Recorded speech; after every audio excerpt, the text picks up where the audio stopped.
Madam Mayor, members of the council, thank you for having me. I'm here tonight seeking approval of the council for the proposed amendment that would adopt the 2009 International Fire Code. Hopefully you have some information that I gave the administrative committee. The proposed ordinance would adopt the 2009 edition of the International Fire Code with the modifications that are consistent with those adopted by the Idaho State Fire Marshal for use in the state of Idaho.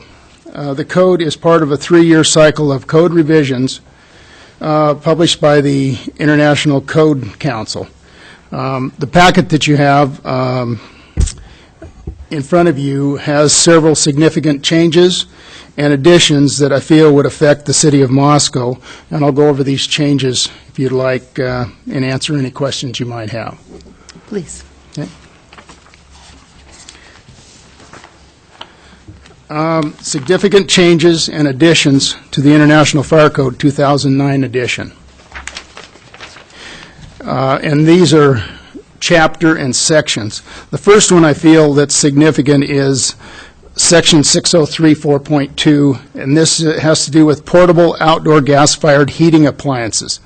This change is the requirements for patio heaters, which are commonly used to heat outdoor seating areas at restaurants and similar establishments. The requirements stipulate permissible and prohibited locations, listing and maintenance of these appliances, and the fuel gas containers.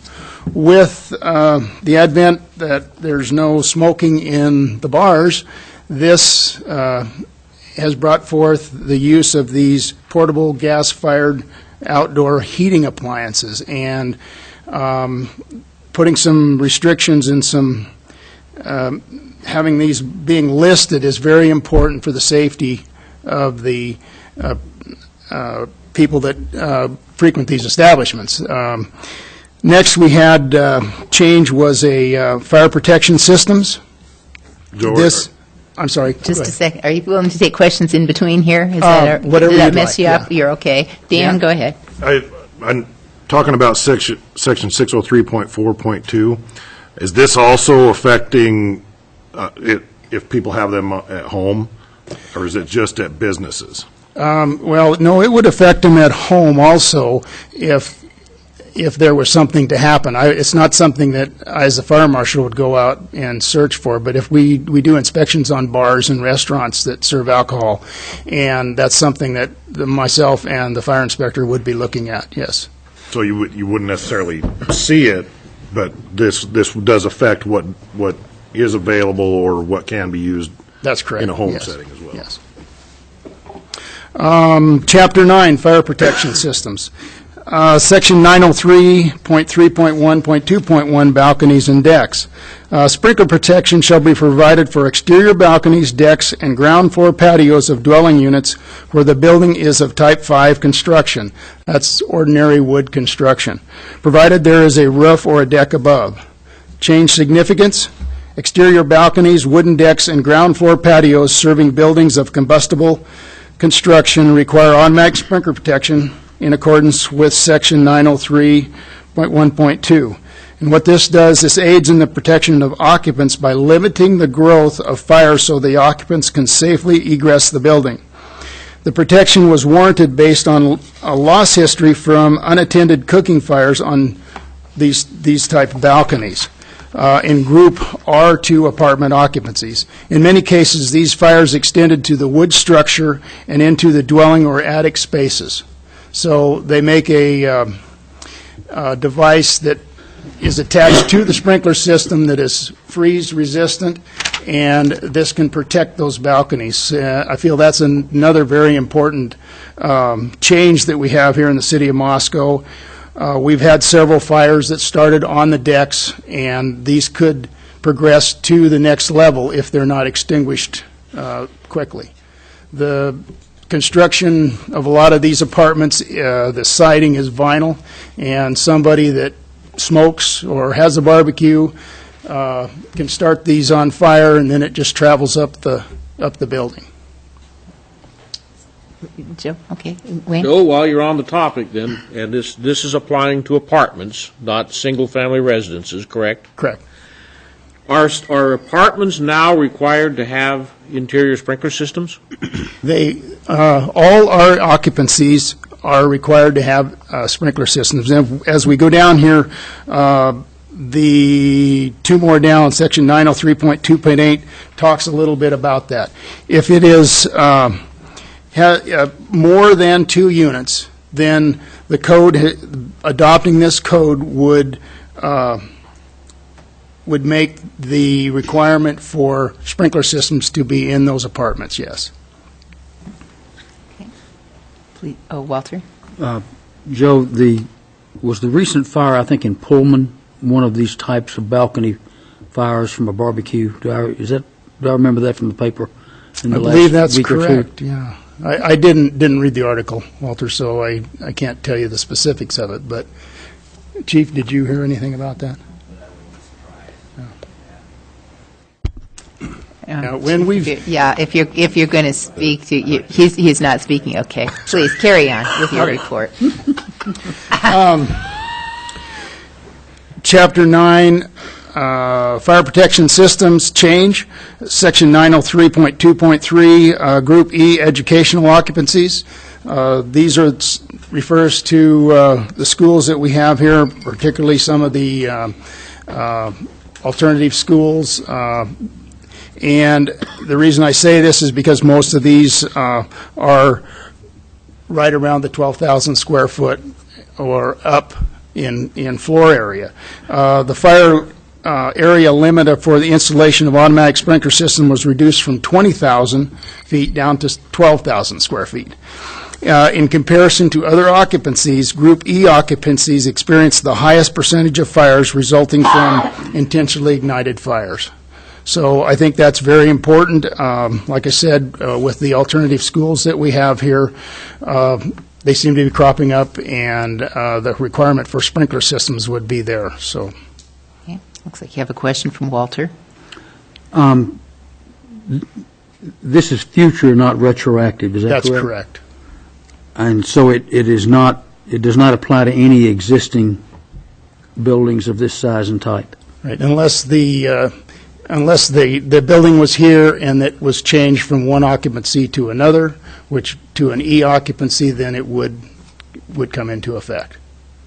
Okay, but the drop from 20,000 to 12,000 is not with any particular Nothing that we have right institution now. or building in mind? No, sir. Okay. No.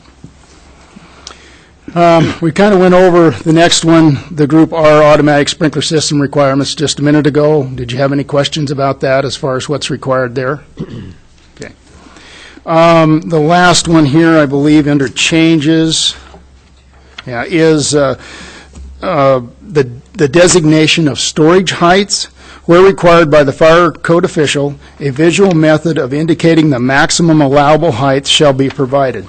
This change allows the code official the authority to require the maximum allowable storage height in buildings used for high-piled combustible storage be visibly indicated.